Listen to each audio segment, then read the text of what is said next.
नमस्कार, मी झाकीर पठाण. कराड नगरपालिका 2025ची जी निवडणूक आहे, या निवडणुकीत काँग्रेस पक्षाच्या वतीने नगराध्यक्षपदाची उमेदवारी मला मिळालेली आहे. मी संपूर्ण कराड शहरात प्रचार यंत्रणा आमची चालू आहे. आज मी प्रभाग क्रमांक 4मध्ये आमचे इथले स्थानिक उमेदवार आनंदराव लादे यांच्या प्रचारासाठी या प्रभागात मी आलेलो आहे. या प्रभागात लोकांचा प्रतिसाद इतका चांगला आहे. सर्व जाती धर्माचे लोक उत्स्फूर्त प्रतिसाद देत आहे.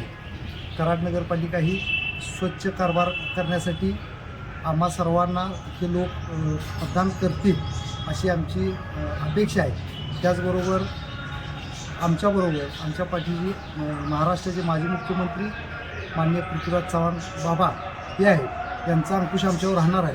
त्यांनीच आम्हाला सांगितलेलं आहे की कराड नगरपालिकेत जो काही भ्रष्टाचार चालला तो भ्रष्टाचार थोपवण्यासाठी ही सर्व नवीन टीम त्यांनी निवडलेली आहे. आणि आम्हाला लोकांना ते आव्हान करतायत की त्या लोकांना मतदान करा. परंतु आम्ही असं आव्हान करतो की हे मत म्हणजे पृथ्वीराज चव्हाणांना मत आहे. हे मत आपण अमूल्य मत पृथ्वीराज चव्हाणांच्या नावानं देऊन त्या नव्या टीमला संधी द्यावी. जय हिंद, जय महाराष्ट्र. तुम्ही आता कराड शहरामध्ये संपूर्ण कराडमध्ये हिंडता. तुम्ही नगराध्यक्षपदाच्या रिंगणात आहात, तर तुम्हाला नागरिकांचा प्रतिसाद कसा आहे, महिलांचा प्रतिसाद कसा आहे ते सांगा. कराडमधील सुज्ञ नागरिक आहे. नागरिकांचा प्रतिसाद एकदम जोरात आहे.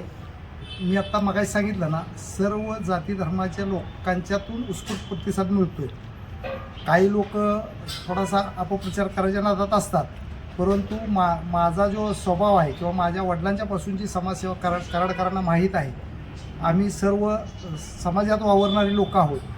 त्यामुळं सर्व समाजातील लोक आम्हाला पूर्ण ताकदीनं पाठिंबा देत आहेत. आणि महिला वर्गाचं जर सांगायचं झालं तर महिला वर्गांना आमच्यावर विश्वास आहे की ह्या कराड शहरात आमची जर सत्ता आली तर सुरक्षा वाढेल. त्या महिलांना कुठेही काम करायला जाताना सुद्धा मनात कसली भीती राहणार नाही, एवढा त्यांना आमच्यावर विश्वास आहे. मतदाराला तुम्ही काय आव्हान कराल?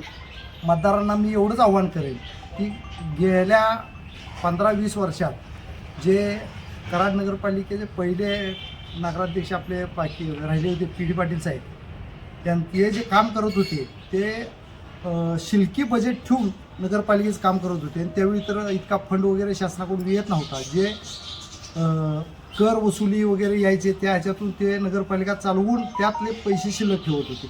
पण आज जर पाहायला गेले तर प्रत्येकजण उठतोय, मी 200 कोटी आणले, मी 300 कोटी आणले, मी 500 कोटी आणले.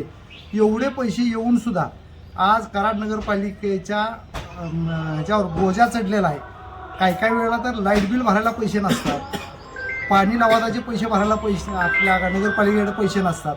तर ही दुर्दैव अवस्था ह्या मागच्या नगरसेवकांनी हे केलेले आहे. तसंच जर पाहायला गेलं तर आपण पाहता, तुम्हालाही माहीत आहे की 24/7 योजना किती वर्ष झाली रखडलेली आहे, आज तागायत पूर्ण झालेली नाही. आणि या लोकांनी असं फक्त कराडच्या जनतेची दिशाभूल केलेली आहे. तर ही पूर्णपणे कराड नगरपालिका स्वच्छ नगरपालिका करण्यासाठी आम्हाला मतदान करावं कराडच्या जनतेनं, एवढंच बोलतो.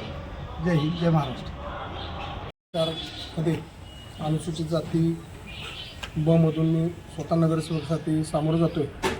त्याचबरोबर माननीय आमचे झाकीर पठाण हे नगराध्यक्षपदासाठी उभे आहेत. खरोखर या वार्ड क्रमांक 4मध्ये फिरत असताना आज या दूध डेअरीच्या पलीकडं जवळजवळ 40% मुस्लिम आहे आणि 20% फक्त आपला हिंदू बांधव आहे. ते गुण्यागोविंदानं राहत असताना काही जातीवादी ज्या शक्ती आहेत ते मुद्दामहून यामध्ये राजकारण करून मताचं प्रयत्न करतात. मला सज्ञान मतदारांना विनंती आहे, आज झाकीरभाई असतील, मी असतील, आम्ही समतावादी आहोत. कराड शहरामध्ये गुण्यागोविंदानं आम्ही एक कार्यकर्ता म्हणून एक सेवाभावीनं आम्ही त्या नगरपालिकेमध्ये आम्ही जाणार आहोत. तर आपले जे मतदान आहे ते कुठेही वाया न घालवता एक चांगल्या पद्धतीने काम करणाऱ्या उमेदवारांना द्यावे एवढीच अपेक्षा बाळगतो. थांबतो. जय भीम, जय भारत, जय संविधान.